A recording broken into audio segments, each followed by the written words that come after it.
ഗുരുതരമായി പരിക്കേറ്റ Uma Thomas MLA കണ്ണു തുറന്നു. ആരോഗ്യനിലയിൽ പുരോഗതിയുണ്ട് എന്നുള്ള വാർത്തയാണ് ഈ മണിക്കൂറിൽ ഈ നിമിഷം പ്രേക്ഷകരുമായി പങ്കുവയ്ക്കാനുള്ളത്. നവമി ദിനേശ് വിവരങ്ങളുമായി ചേരുകയാണ്. നവമി, അബോധാവസ്ഥയിലായിരുന്നു, വെന്റിലേറ്ററിലാണ് ഇപ്പോഴും ഉള്ളത് എന്നറിയുന്നു. എന്തൊക്കെയാണ് ഏറ്റവും ഒടുവിൽ ലഭിക്കുന്ന വിവരങ്ങൾ?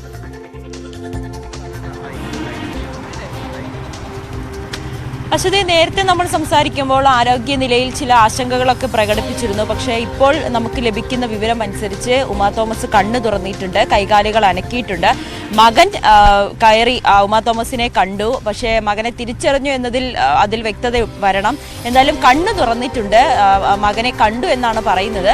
കൈകാലുകളൊക്കെ അനക്കിയിട്ടുണ്ട്. എന്തായാലും പ്രത്യേക മെഡിക്കൽ ബുള്ളറ്റിൻ 10 മണിക്ക് വരും. അതിൽ നമുക്ക് കൂടുതൽ വിശദാംശങ്ങൾ അറിയാൻ സാധിക്കും. എന്തായാലും ഒരു ആരോഗ്യനിലയിൽ നേരിയ പുരോഗതി ഉണ്ടെന്ന് നമുക്ക് പറയാൻ കഴിയും. കാരണം കഴിഞ്ഞ 2 ദിവസമായി അബോധാവസ്ഥയിലായിരുന്നു, വെന്റിലേറ്ററിലായിരുന്നു. ഇപ്പോഴും വെന്റിലേറ്ററിൽ തുടരുകയാണെങ്കിൽ പോലും കണ്ണു തുറന്നു എന്നുള്ളത് ഒരു സന്തോഷത്തിന്റെ ഒരു പോസിറ്റീവായിട്ടുള്ളൊരു സൂചനയായി തന്നെ നമുക്ക് കണക്കാക്കാം. എന്തായാലും വരും മണിക്കൂറിലുള്ള മെഡിക്കൽ ബുള്ളറ്റിൽ എന്താണ് ഉമാ തോമസിന്റെ ഇപ്പോഴത്തെ ശാരീരികാവസ്ഥ, ആരോഗ്യാവസ്ഥ എന്നതിൽ കൃത്യമായിട്ടുള്ള ഒരു വിവരം ലഭിക്കുകയും ചെയ്യും. തലച്ചോറിനും ഒപ്പം തന്നെ നെഞ്ചിനുമേറ്റ ഗുരുതരമായിട്ടുള്ള പരിക്കാണ് ഇത്തരത്തിലൊരു വെന്റിലേറ്ററിലൊക്കെ ഇപ്പോഴും നിൽക്കാനുള്ളൊരു കാരണമായത്. തലച്ചോറിലൊക്കെ ബ്ലഡ് കട്ടപിടിക്കുന്ന ഒരു സാഹചര്യം, രക്തം കട്ടപിടിക്കുന്ന ഒരു സാഹചര്യമുണ്ട്. ഇതിനു വേണ്ടിയിട്ടുള്ള ചികിത്സകളെല്ലാം കൃത്യമായി ഡോക്ടർമാർ കൊടുക്കുന്നുണ്ട്. ഓരോ മണിക്കൂറുകളിലും വിദഗ്ധരായിട്ടുള്ള ഡോക്ടർമാരുടെ നിരീക്ഷണത്തിൽ തന്നെയാണ് ഉമാ തോമസ് തുടരുന്നത്. അതിനിടയിലാണ് ഇന്ന് രാവിലെ അല്പസമയം മുമ്പ് മകൻ ഉള്ളിൽ കയറി വെന്റിലേറ്ററിന്റെ ഉള്ളിൽ കയറി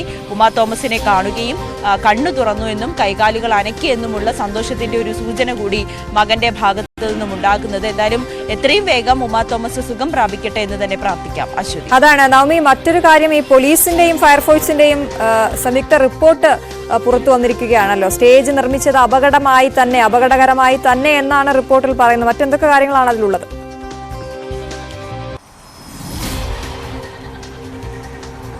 അശ്വതി, നേരത്തെ തന്നെ ഒരു റിപ്പോർട്ട് ഈ GCDAയുടെയും പോലീസിന്റെയും ഒക്കെ റിപ്പോർട്ട് വന്നിരുന്നു. അതിൽ കൃത്യമായി പറയുന്നുണ്ട് ഈ സംഘാടകർക്ക് പറ്റിയ വീഴ്ച തന്നെയാണെന്ന്. ഇപ്പോൾ എന്തായാലും ഈ സംഭവത്തിൽ വൻ സുരക്ഷാ വീഴ്ചയുണ്ടെന്ന് തന്നെയാണ് സംയുക്ത പരിശോധനാ റിപ്പോർട്ട് പറയുന്നത്. പോലീസിന്റെയും ഫയർഫോഴ്സിന്റെയും പൊതുമരാമത്ത് വിഭാഗത്തിന്റെയും കൂടിയാണ് ഈ റിപ്പോർട്ട് തയ്യാറാക്കിയത്.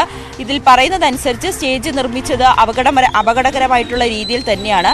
അധികമായി നിർമ്മിച്ച ഭാഗത്ത് വേണ്ട ഉറപ്പുണ്ടായിരുന്നില്ല. നമുക്കറിയാം, ആ ഭാഗത്ത് നിന്നാണ് ഉമാ തോമസ് താഴേക്ക് വീഴുന്നതും.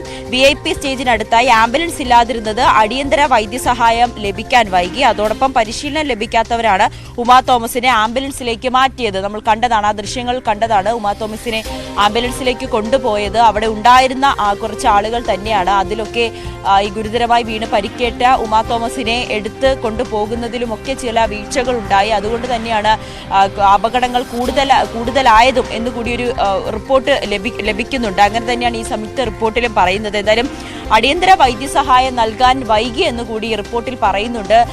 കാരണം ഡോക്ടർമാർ അവിടെ ഉണ്ടായിരുന്നുവെങ്കിൽ പോലും ഡോക്ടർമാർ എത്തുന്നതിന് മുൻപ് തന്നെ ഈ അവിടെ തടിച്ചുകൂടിയ ആളുകൾ ഉമാ തോമസിനെ ആംബുലൻസിൽ കയറ്റി ആശുപത്രിയിലേക്ക് കൊണ്ടുപോകുന്നതാണ് നമ്മൾ ആ ദൃശ്യങ്ങൾ കണ്ടത്.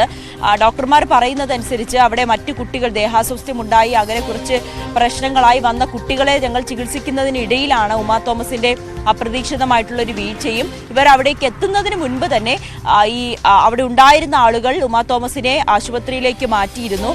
അതും ഒക്കെ ആ ഒരു കൊണ്ടുപോകുന്നതിലൊക്കെയുള്ള അതിലുള്ള ഒരു ചെറിയൊരു പ്രശ്നമൊക്കെ ഉമാ തോമസിന്റെ നില ഗുരുതരമാകാൻ കാരണമായിരുന്നു ഡോക്ടർമാരും ഒക്കെ വ്യക്തമാക്കുന്നുണ്ട്.